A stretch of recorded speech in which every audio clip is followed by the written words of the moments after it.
Hello, and thank you for watching TED Explains, where we take the biggest headlines of the moment and offer clarity around what it all means and context on why it matters. I'm Whitney Pennington Rogers, and I'm your host for this conversation. So TikTok launched in 2016, and I don't need to tell any of you, especially those of you watching on TikTok, that in less than a decade, the app has exploded to become one of the most popular social media platforms in the world, with what many estimate is more than 1 billion monthly active users worldwide. But TikTok's success is often overshadowed by controversy connected to how it treats data privacy, its role in geopolitical tensions between China and, well, the rest of the world, and an algorithm that could support the spread of misinformation. Last April, the U.S. government passed a law that would ban TikTok in America unless its parent company, ByteDance, sold the app by January 19th of this year. ByteDance sued, and in December, an appeals court rejected their claim. Now, in just 2 days, the case will be heard by the Supreme Court, and TikTok's fate and the wide-ranging implications of what happens next lie in the balance. To help us make sense of this moment and why it matters to all of us, I'm joined today by author and social media theorist Clay Shirky. He's the Vice Provost for AI and Technology and Education at New York University and has given several TED and TEDx talks on the cultural impact of the internet and social media. Hi, Clay. Hey, Whitney. How are you? Good. How are you doing? Good. Thanks for the invite. Yeah, thanks for being here with us. Sure. Well, let's start from the most basic place. Why does the U.S. government want to ban TikTok? Yeah, well, there's really a question of sort of stated rationales and then sort of what may be behind that. The stated rationale is national security, and this has actually happened twice. There was a proposal during Trump's first administration to ban TikTok going into 2020. That did not happen. The Biden administration revived that, and last April, President Biden signed into law legislation that would force TikTok to either sell or shut down in between 9 months and a year. The president had the option to extend the deadline for this purchase or shutdown, and then opted not to do it, which is why the 19th of January is the sort of deadline date for TikTok. The stated rationale was that TikTok's parent company, ByteDance, owns only about a fifth of the company, but has a controlling share because of the way the stock is structured. And because Chinese companies, in concert with the Chinese government, hand over data much more regularly and at much larger scale than typically happens in the U.S. And so there was a worry about control of U.S. data held, in the numbers you talked about in the intro. In the U.S. case, it's something like 180 million users in the country alone. There was a worry about the data being held by TikTok and therefore accessible to ByteDance, or so the theory was. All of this is relatively vague, which is to say there's no particular identification of actual harms that have been caused. There was some talk of U.S. military personnel giving away their position by using TikTok, but of course that can happen on other social media as well. ByteDance is a Chinese-based company, but TikTok is headquartered in Singapore. They say that no American data is held on Chinese soil. And there hasn't been, frankly, a lot of technical back and forth about where the data actually resides. The concern seems both broader and vaguer than that. And then when you start to look at other places where those kinds of risks might appear, you don't see the same concern by the U.S. government. So if you take the idea that TikTok holds data on U.S. citizens and is not itself a U.S. company and therefore creates some risk, if you look at TikTok on people's phones and then you look at Temu, the Chinese shopping service, which has got about the same number of users in the U.S. as TikTok, Temu has much of the same information TikTok has, plus they have your credit card and home address. So if you were worried about American information and national security by foreign actors, it's not clear that TikTok is the place you'd start. It is, however, highly symbolically important, and that's clearly part of this conversation, which is that this is a Chinese media company operating very successfully in an American context. And given the decoupling of the Chinese and American, both markets, but also cultures to some degree, TikTok is it's a highly symbolic target, and probably the symbolism matters more than the actual risk.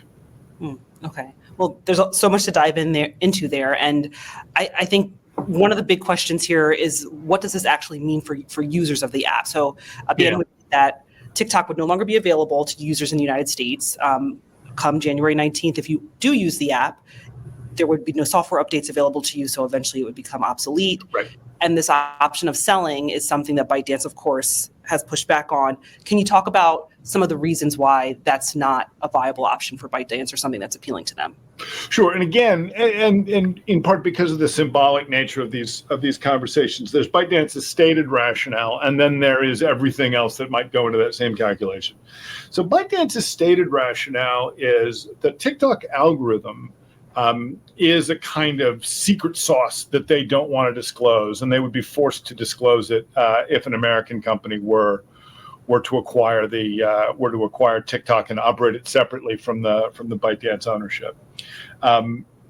The TikTok algorithm is important. Essentially, what TikTok discovered and then turned into a very successful service is that video is special with regards to viral spread. And that if you pay more attention to how users actually watch video, what do they click on, how long do they watch, when do they click away, you can actually pay less attention to what their friends like.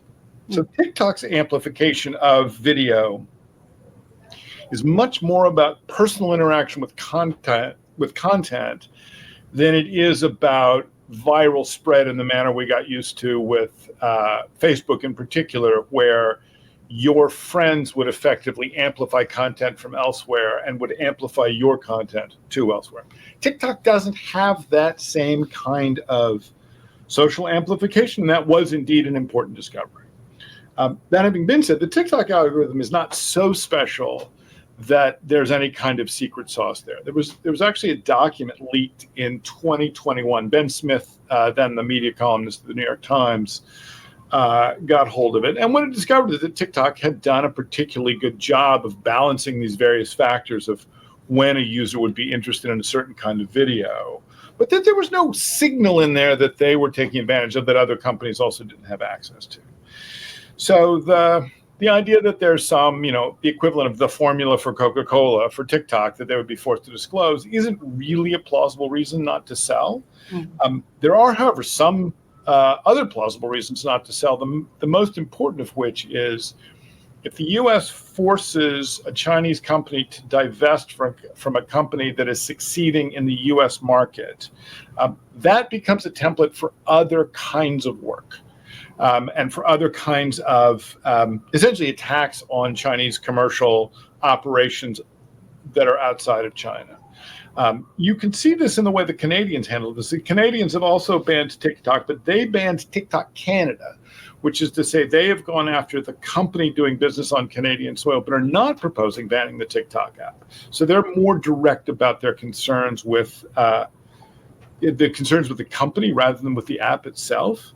ByteDance, on the other side of that, the Chinese company, doesn't want a world where essentially Chinese media properties can be nationalized through this kind of law and then forced to sell, partly because they don't want to lose control of Chinese firms like that, but also partly because there's a great concern under Xi Jinping, under the current Chinese administration, that commercially successful Chinese operations not be convertible to dollars on the part of the inventors. They don't want global entrepreneurs from China to be able to resituate themselves in other countries. They want to maintain a pretty tight relationship with their most successful business people, and they want those business people to understand that they are effectively in business with China, the government. And so having an event in which some tens or possibly hundreds of billions of dollars was delivered by TikTok, enriching the founders and current operators in currency other than Chinese currency, it's not something that the government would want to see. And on the margin, there may be some value in having young influencers mad at the U.S. government if their platform gets shut down. So, taken all together, ByteDance, and I'm certain in conversation, obviously with the Chinese government, has decided that they'd rather face down the threat of shutdown than pursue a sale. Hmm.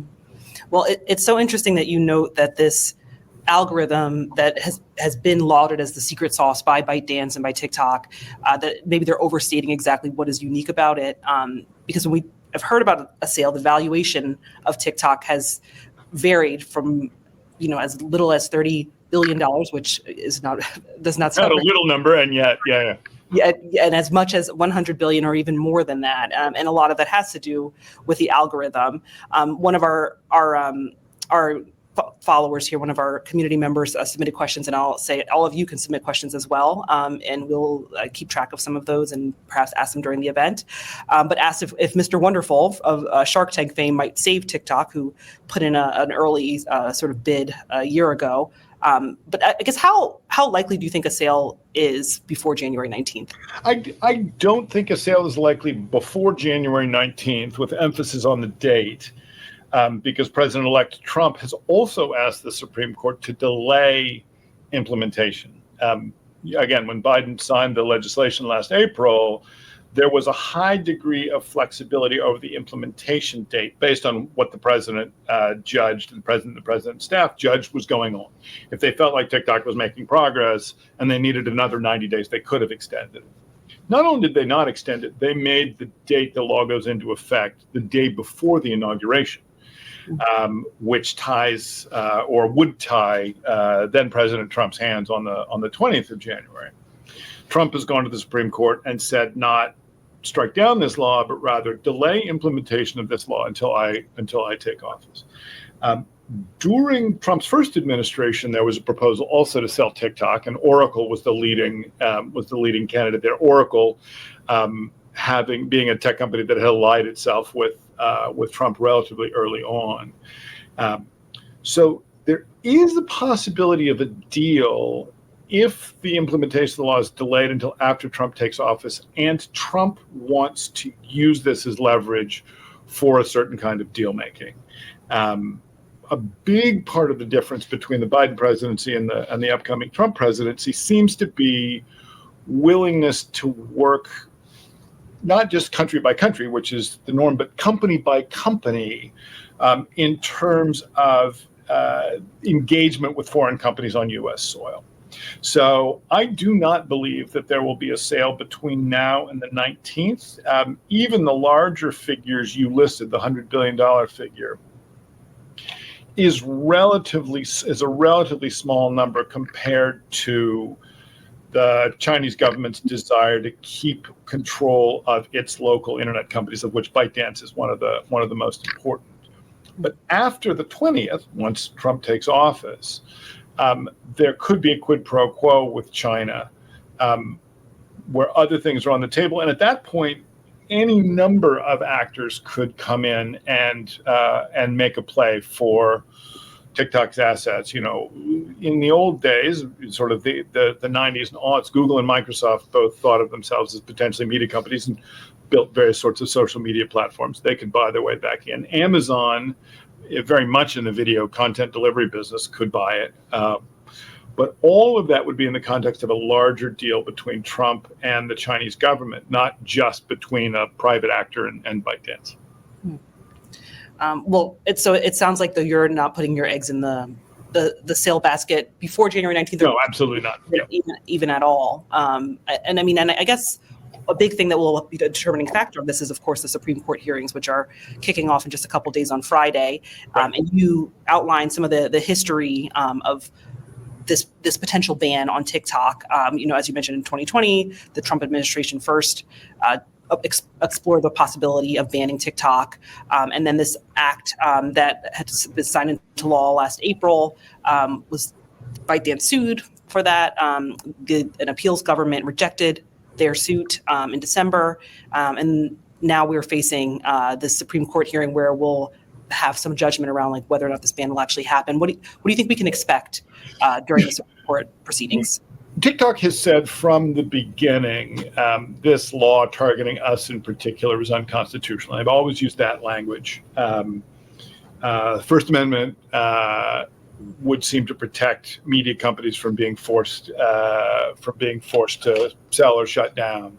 The courts have always been very deferential to the power of the president to make decisions around foreign policy. And the U.S. makes a very sharp distinction between rules that apply to citizens and to American companies versus rules that apply to international, non-U.S. citizens and companies headquartered outside the U.S. It seems to me unlikely, and I will say I am not a lawyer, I'm just someone who's watching these proceedings out of interest in social media, but it seems to me, given the history, unlikely that the Supreme Court will find that a company that is as substantially foreign, not just owned, but controlled as TikTok is, can sue the federal government for violation of its constitutional rights.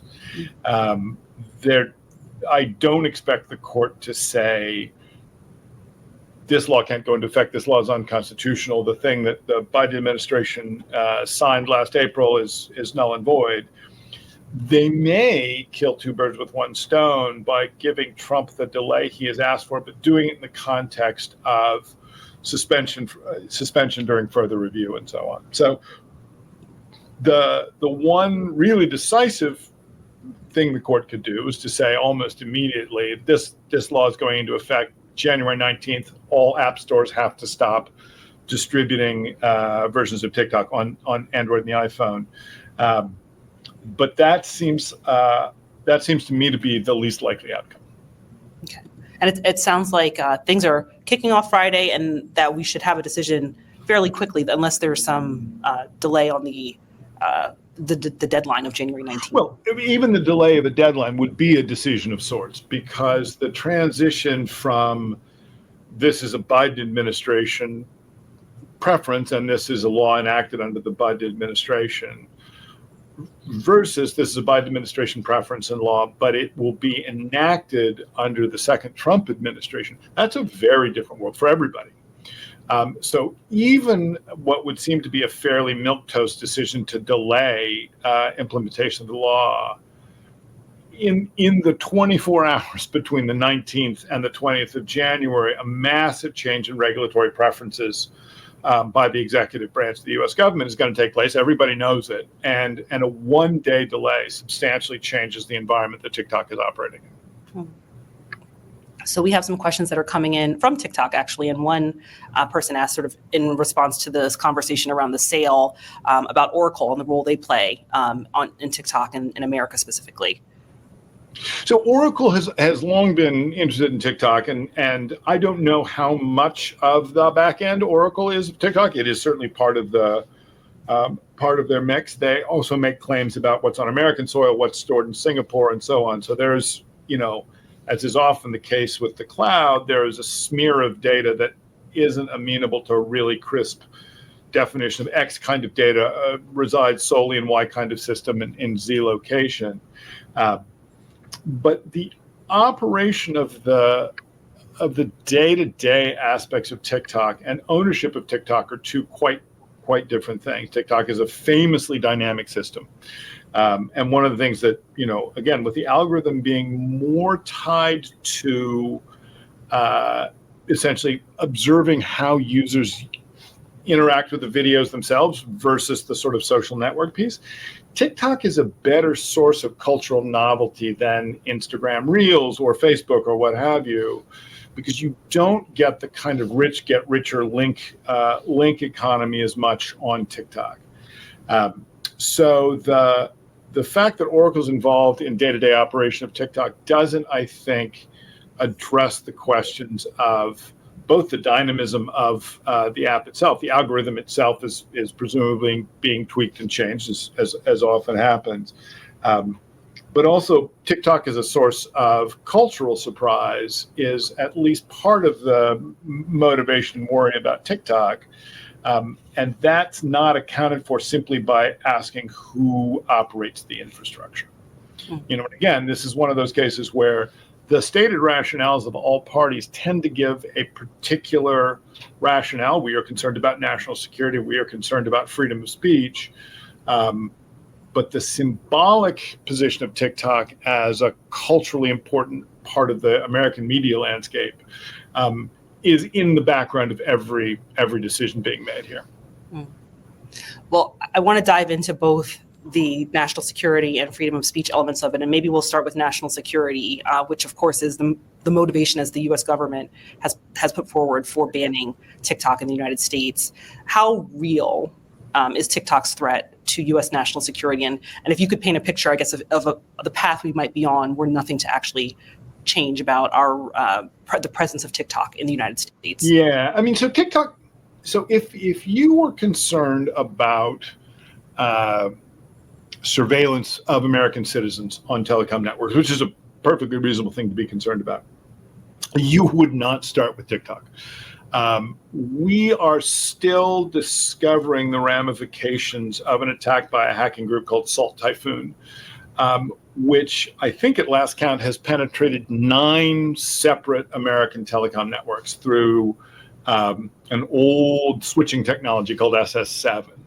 And the SS7 bug is, by I think Mark Warner's assessment on the subcommittee on basically telecom security, the worst penetration of American telecom networks by a foreign actor ever in history. And this is going on right now. If you remove not just TikTok from the App Store, but you remove TikTok from every phone in America on the 19th, suddenly the entire thing vanishes. You will not have materially changed the security from surveillance in any significant way.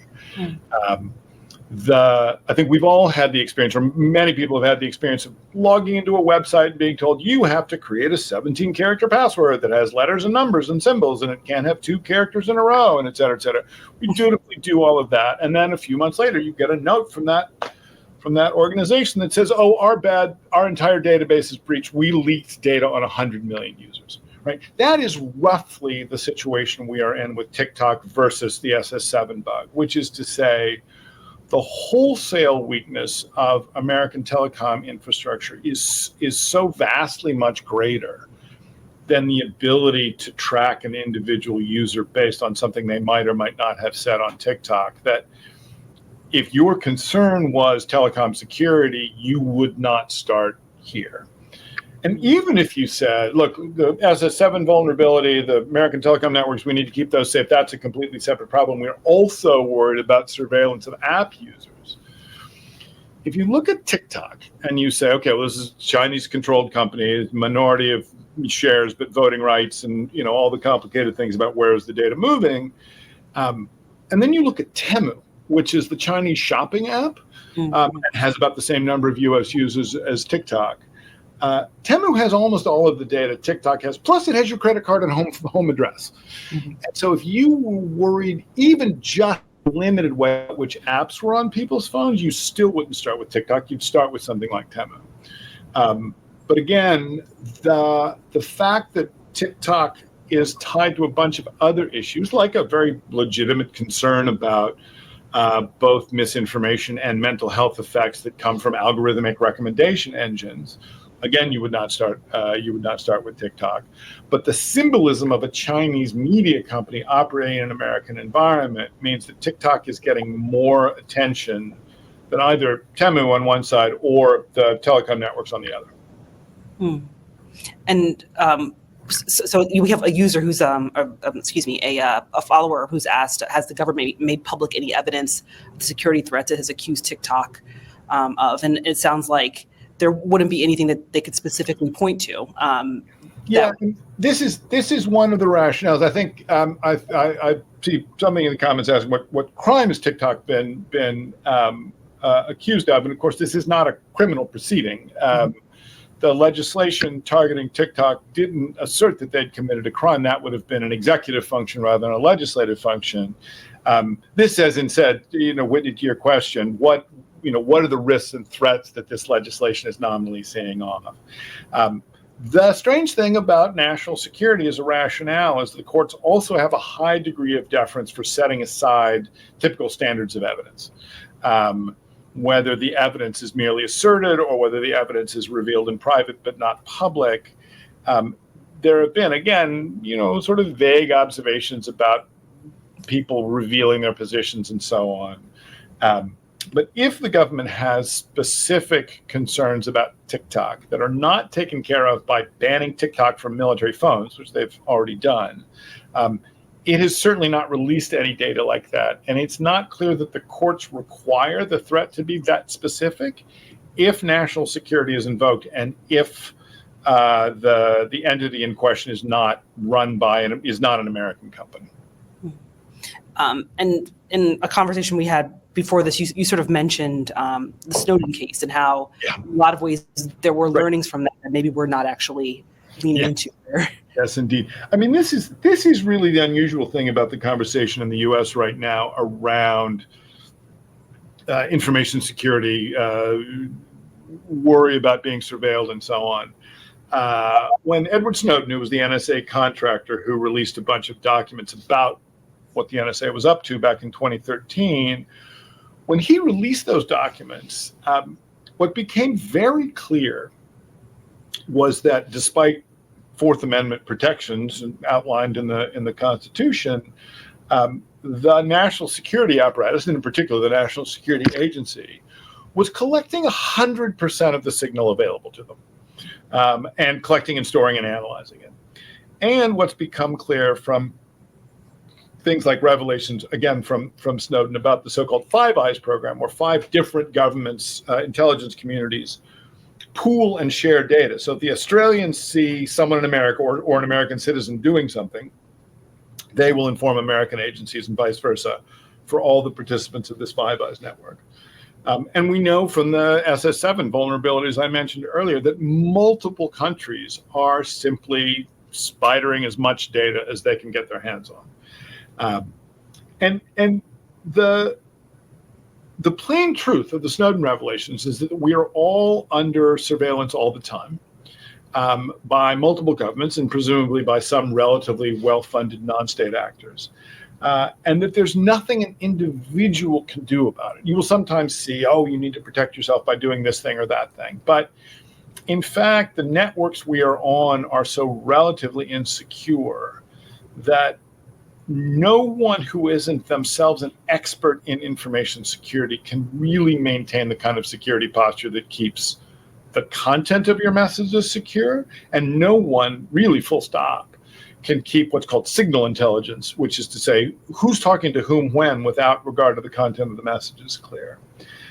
So the conversation post-Snowden should have said, I think, if we want to change the way that we think about surveillance, we need to push for regulation and control of governments. But instead, we've stuck with this idea that sort of the individual is responsible for their own information security. Mm-hmm. And the fact of the matter is individuals can't, by doing anything in particular on their phone, protect themselves from wholesale surveillance.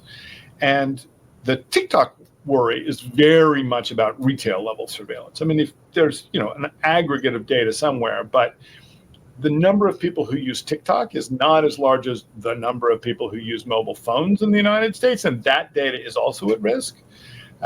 So the overall surveillance environment is so much more adverse than people are often willing to deal with or discuss. And I was surprised when the Snowden thing happened. I thought, well, this, people now understand all competent governments gather and keep all the signal they can get their hands on. And yet a lot of the conversation around this stuff still focuses on what apps are on your phone and what are you doing personally. And it's just not even the right scale at which to be thinking about the problem. And so it sounds like the suggestion by the government that we're trying to protect you by banning TikTok to protect your security is actually the thinking that is correct, but TikTok is not the actual app that you would tackle in protecting folks. Right. And so I wonder, how much of this is also just connected to the fact that TikTok is a China-owned app and how data, the way that TikTok handles data compares to the way other apps and other social media platforms are handling data. Is there any reason to believe that TikTok is working with their data in any different way than, say, Meta or any other social platform? Well, there's sort of two different ways of thinking about data there. There's kind of primary use, which is what are you doing with the data you have access to in order to predict or create value for your end users. And then the second is what downstream uses are being made of the data by people who may want access to it but aren't part of your company. One of the observations made about Chinese companies is that the government of China is very clear that if you have data in China, the government has access to it, period. There's not even the fig leaf of Fourth Amendment protections. But the other thing that's clear is that the fig leaf of Fourth Amendment protections didn't actually stop the NSA from scooping up all of the data, again, in the Snowden revelations.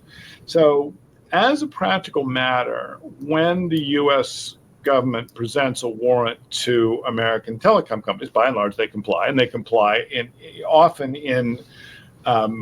often with requests that are themselves secret. So there's very little way to even measure the amount of data sharing that goes on. We know from another NSA whistleblower that there was a closet in San Francisco, a telecom closet in San Francisco, where whole networks, trunk line traffic went through a second room, which is essentially forking a copy to the NSA. So the difference between American use of data and Chinese use of data in the American context is simply that we don't trust China. It's not about what controls or constraints are there. It's about a worry that the Chinese and American economic models, cultural models, political models are on a collision course. And the current economic decoupling makes for a really heightened environment of mutual concern. My read of the thing you said, Whitney, about the concern over surveillance is reasonable, but you wouldn't start with TikTok, is that TikTok is actually useful here to both sides, both to the U.S. and China, because it's a highly symbolic act to threaten it, ban it, require it to sell itself, and so on. But it has very little practical effect on the economy, much less on military or national security posture. It's in fact useful to both sides as a kind of prize to fight over without the stakes being very high. And the reason I think that the TikTok ban is not being accompanied by concerns about other kinds of surveillance, concerns about other kinds of algorithmic recommendation, or concerns about other places where the Chinese may be capturing data on American citizens, again, like the shopping apps, is precisely that TikTok provides a way to say, look, we're doing something without actually forcing Congress or the executive branch to act on those other issues. So I think it's more of an escape valve, in my interpretation, than it is the opening salvo of deep concern for any of those other issues. Well, so let's talk about China a little bit more here. You worked in China for some time and are really familiar with sort of the way the geopolitical tensions play out around tech between China and the United States. How has all of this impacted U.S.-China relationships, and how do you think it will continue to impact those relationships going forward if a ban were to happen? So the big impact here is the success of TikTok in the American market. It's an example of something that many people in the U.S. thought that they had avoided. China has an incredibly robust and active social media market, including especially WeChat, the ubiquitous app that is closest to the everything app Elon Musk often says he wants to build in an American context. It has not just social media sharing, but also it's a messaging app like WhatsApp, and it's a shopping app, and you can call a taxi with it, and et cetera, et cetera. But consistently, in the shutdown of Western social media in China, which I was there for part of, I lived there from 14 to 17, had worked there both earlier and since. When I started teaching at NYU's branch in Shanghai, the freshmen and sophomores I had in my class remembered YouTube being shut down from the country, and also Facebook in 2009. So I was dealing with the last class of college students that could remember American social media in a Chinese context.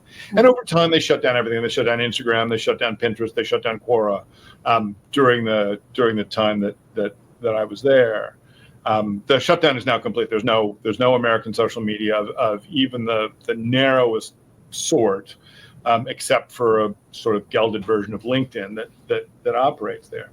That import substitution, as it were, allowed the Chinese social media market to explode because it's the largest internet connected population in any country in the world. But company after company attempted to spread globally and failed, because the amount of customization and tolerance of censorship that a Chinese company had to build into its product at home often made it a bad product for export. And the Chinese were not happy if a company said, well, we want to offer the same search engine that we have inside China, Baidu being the largest. Robin Lee at Baidu said, we'd like Baidu to be a global company, but they were not allowed to offer an uncensored search corpus outside of China, because if Chinese citizens went abroad, searched Baidu, and suddenly were able to get material they couldn't get in the country, that would become essentially something the Chinese government wanted to forestall. So for a long time, it looked like there were two internets. In terms of social media, there were two internets. One was about 2/3 of internet size, which is to say every place in the world that wasn't China. And the other was the last third, which was the Chinese population itself, now closing in on 1 billion users in a single country. TikTok was the first social media company to have a Chinese parent, but to succeed wildly in the West, and especially in the United States. And so suddenly the asymmetry of no American companies can operate in China, but Chinese companies can succeed in America, had gone from being a kind of theoretical worry that didn't seem like it was going to happen to being a very practical reality. And interestingly, although, again, TikTok makes much of their secret sauce algorithm, their growth in the United States was inorganic. They bought a company called Musical.ly, that was basically a lip syncing app that had also been founded in Shanghai. So the merger of two Chinese companies created an app that succeeded wildly in America, and there does seem to be some concern that asymmetry not be allowed to persist. That if the Chinese are going to wall off their internet from the rest of the world, which they very much have done, that the rest of the world should have mechanisms for preventing Chinese companies, particularly Chinese media companies, from succeeding abroad. Whether that's good or bad really depends on how much you care about national borders versus international flows. I'm an international flows guy, but I recognize that the people for whom national sovereignty and national borders are a primary concern are alarmed by the possibility of Chinese success in media environments where they don't reciprocate. Mm-hmm. Well, I think one thing that's even worth noting here is that TikTok doesn't even exist in China, right? They have a sister app that's there, I think called Douyin, and maybe I'm mispronouncing. Douyin, yeah. Douyin. And so I think that sort of would lead us to something really interesting connected to their algorithm that I want to get to. But before we do that, I'm curious what sort of precedent you think all of this sets for TikTok's operation in other nations. Do you think we might see other places? You mentioned Canada. Do you think we might see other countries trying to enact similar bans? So the Canadian strategy is quite interesting, because, in part because we've actually already seen it affected. It was just, a few weeks ago, where they went after the corporate entity, but not the software. Which is to say, they were not proposing forcing ByteDance to sell, or TikTok and its parent company to agree to sell a particular flavor of TikTok for Canada. And this is one of those things about America, both as the world's preeminent economy, but also as the source of most globe-spanning internet companies. If Egypt were to attempt to go to TikTok and say you have to sell to us, there's just not enough money nor enough value in cutting a deal with the Egyptian government in particular for that to make sense to TikTok. EU regulations are really the only other. The EU is the only other block of users large enough to get that kind of attention. And there's always been a difference between American and EU style regulation. American style regulation, for example, typically treats surveillance concerns as a personal violation, whereas the EU is much more willing to treat it as a kind of social commitment. And because the EU regards a lot of interaction that Americans remand to individuals, users' choices, the EU is much more comfortable regulating that on behalf of society, however you want to conceive of that. The EU could implement restrictions on TikTok that also forced it to operate in a kind of subsidiary fashion. But there is not really a third block of users that is both large enough and commercially important enough to ByteDance to get their attention. Okay, so the algorithm, it was a thing you've been talking about throughout this conversation, and has the secret sauce that ByteDance suggested is, you say, is overblown. But a lot of critics of TikTok have really pointed to this algorithm as a real threat from a place, as you noted, thinking about mental health specifically in young people, and also misinformation. So from the misinformation place, could you, I guess, talk a little bit about the algorithm and why it might be a threat to the spread of misinformation, and how great that threat actually is? Yeah. So the interesting thing about the algorithm as it was developed by ByteDance for Douyin in particular is that there is a real concern in China, and a concern communicated from the government to Chinese internet companies, that they minimize the threat of social coordination. Whereas in the American context, there's often concern for information, the spread of information. In the Chinese context, the concern is very much focused on group action. Individual citizens are dissatisfied with individual things all the time in any country of the world. But what the Chinese are especially concerned about is public demonstration, and particularly coordinated public demonstration. Social media, because it dramatically increases the clock speed of coordination, challenges the Chinese ability to remove things from the internet as quickly as they happen. For people who were watching China during the Omicron phase of COVID, the so-called white paper protests, where students went out holding up white pieces of paper saying, what should be on here, but we're censored, so we're not putting language on here that would directly outrage the government, but everybody knows what we're unhappy about. That stuff spread so quickly nationwide that they couldn't intervene fast enough to prevent people from coordinating themselves. As a result, American-style virality, which relies on, I said something and my friend said it to their friends who said it to their friends, the sort of 6 degrees of separation, social amplification. There are many, many fewer places in China that do that. And the Douyin algorithm in particular, the original ByteDance version of the video platform, discovered in that context that they didn't need as much data about what someone's friends were doing if they had more data about how individuals were interacting with the video. And this is, in a way, a kind of sad outcome. What it says is your friends matter less when you're doom scrolling, and essentially what you are forwarding through, clicking on, watching matters more. But that heightening of an algorithm that watches for more of the kind of addictive consumption of short clip video is what made Douyin work in the US context. They launched ByteDance then launched TikTok, the American version. But as I said, very quickly ended up buying Musical.ly, in order to goose participation. So it was a combination of the algorithm and then having a user base that was already using a similar app that actually got them going.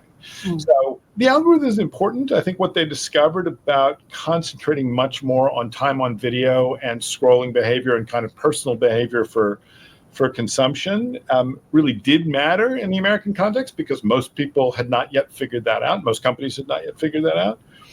But it is no longer secret sauce. People have gone to school on the TikTok algorithm. As I said, there was a leak, not of the intimate details of the algorithm, but the basic layout. Anybody who's offering Reels or any of the kind of Vine-descended short-form video is doing some version of what TikTok is doing. That having been said, Whitney, to your point about harm, the emotions that get people doom scrolling are very often fear, anger, rage, disgust.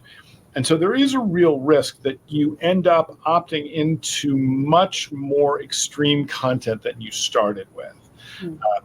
TikTok does not seem to me to be the worst actor on that score, and it's certainly not the largest. Instagram has more users than TikTok. Facebook has more users than TikTok in the United States. And of course, the parent company of both Instagram and Facebook, which is Meta, has both of those platforms.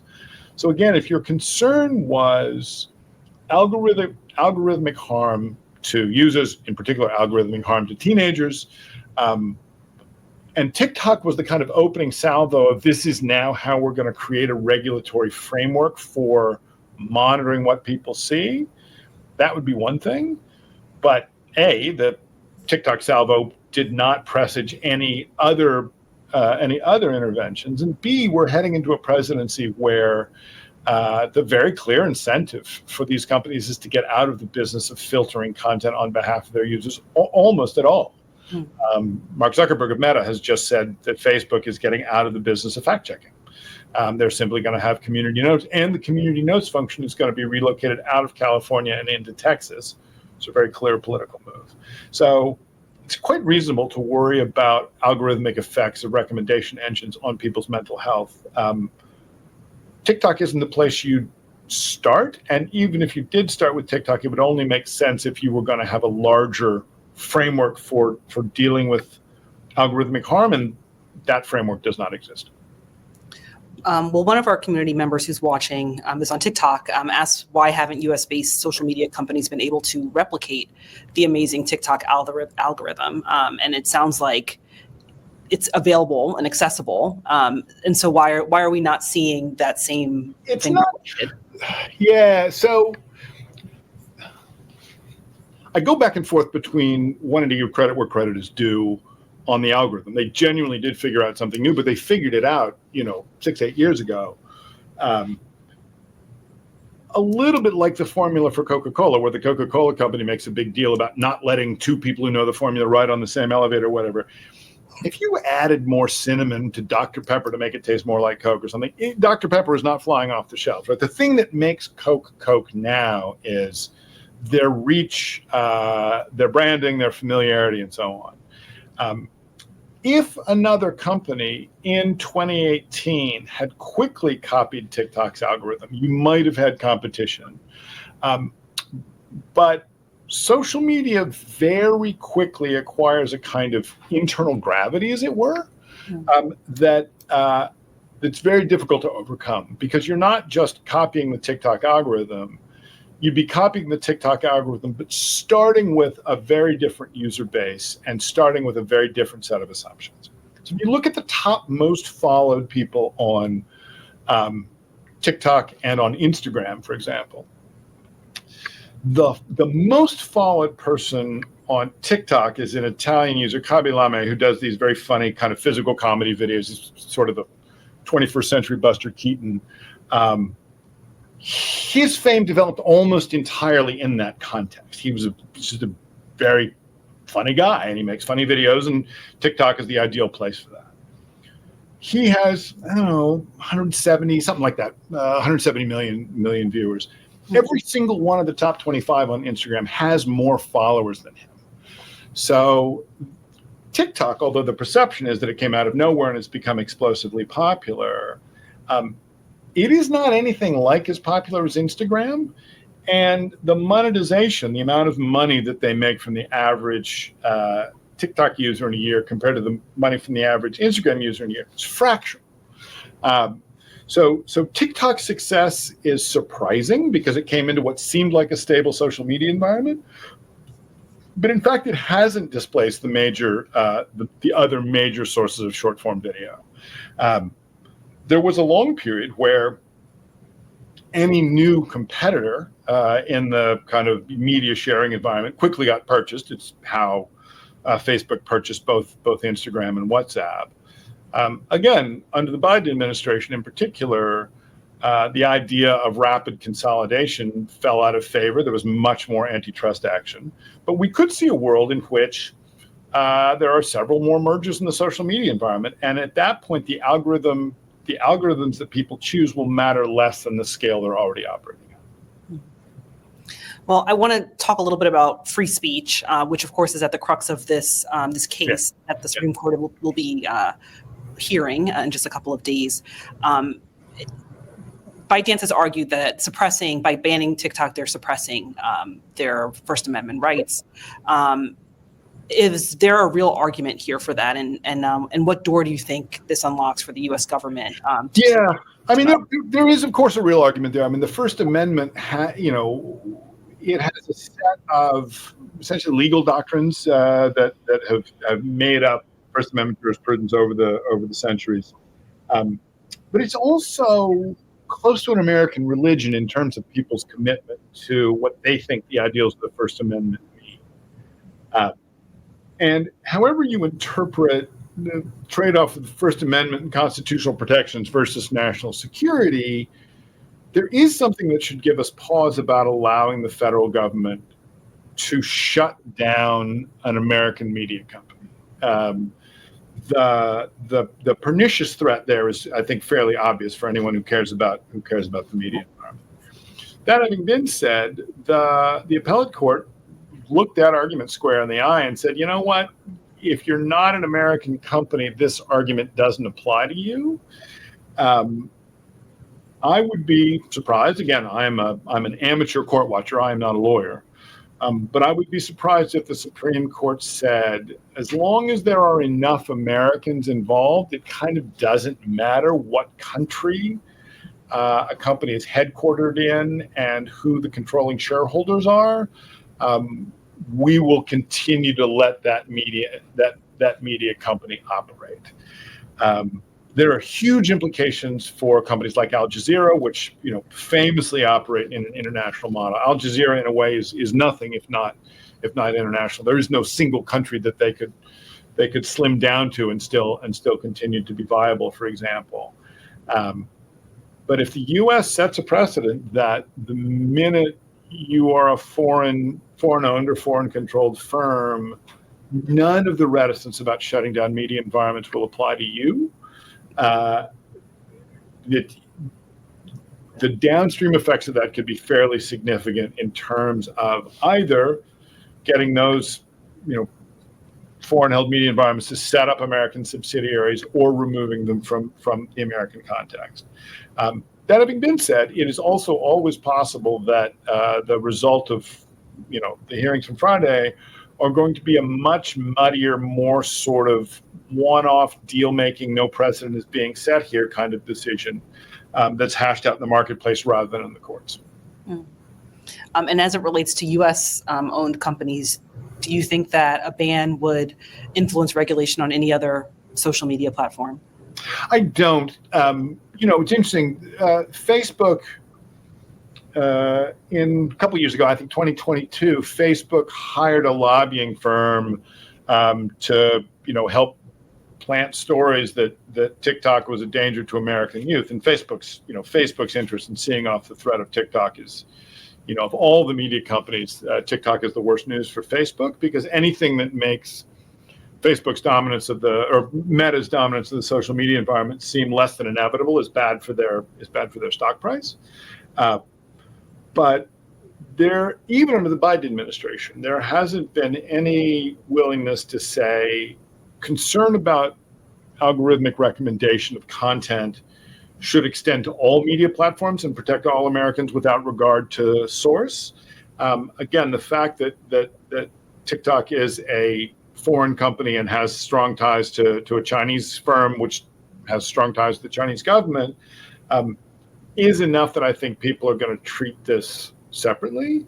And again, that's a kind of, the United States in a sort of generic political environment model.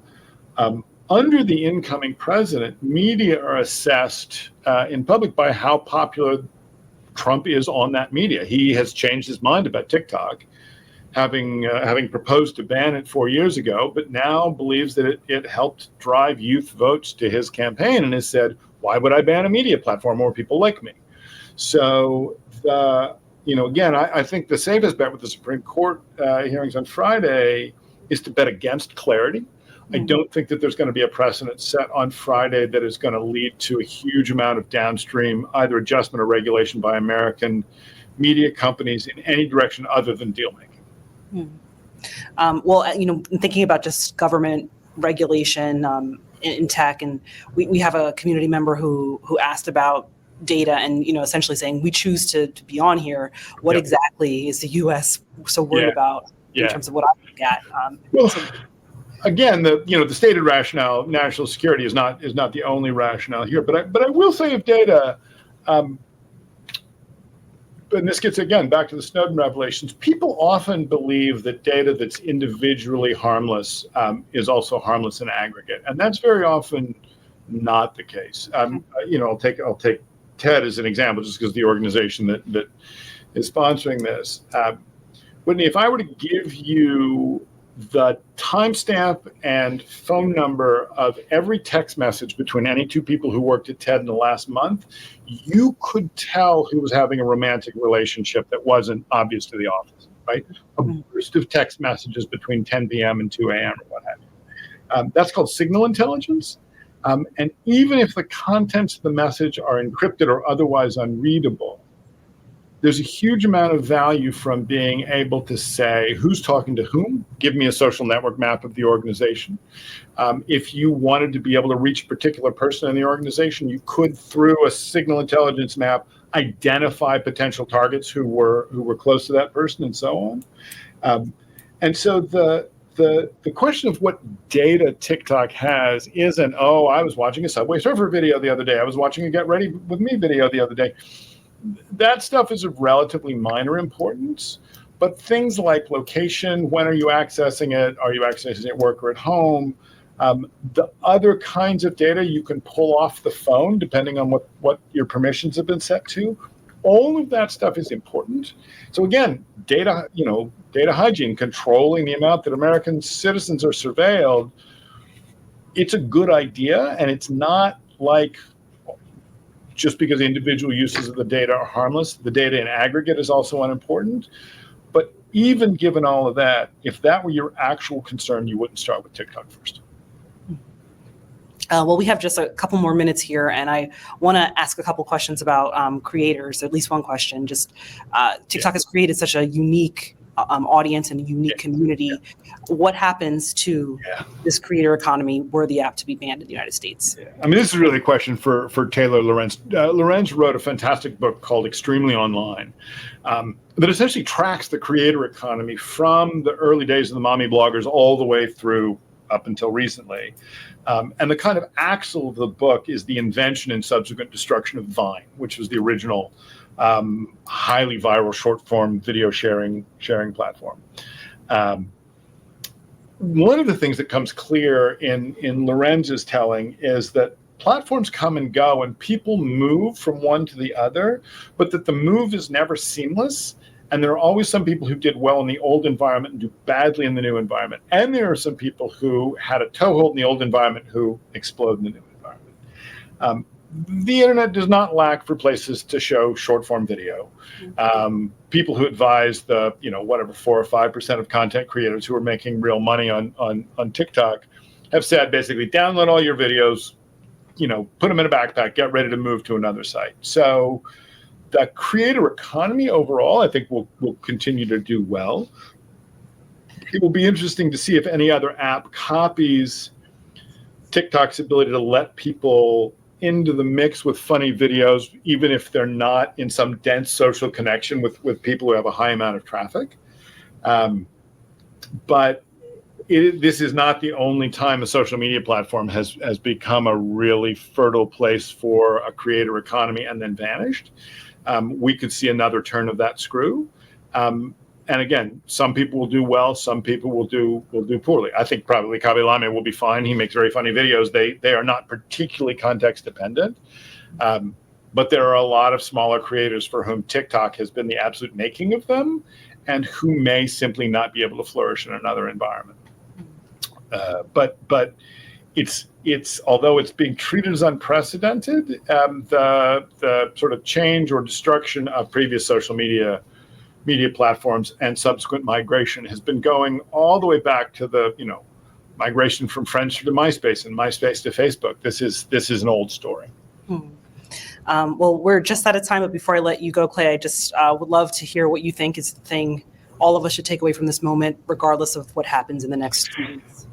I think the most important thing about this is whatever the stated rationales of any of the actors in this space, the symbolic nature of a highly successful media sharing platform operated by a Chinese company, or essentially controlled and largely co-invented by a Chinese company, is really what's at stake. And whatever else the legal decisions may tell you, the symbolism in the media environment is probably likely to be the largest effect of these decisions rather than legal precedent. Well, Clay, thank you so much for taking the time to chat with us. Thank you. Great to talk to you, Whitney. Yeah, learned so much. And thank you all for joining us. Have a good one.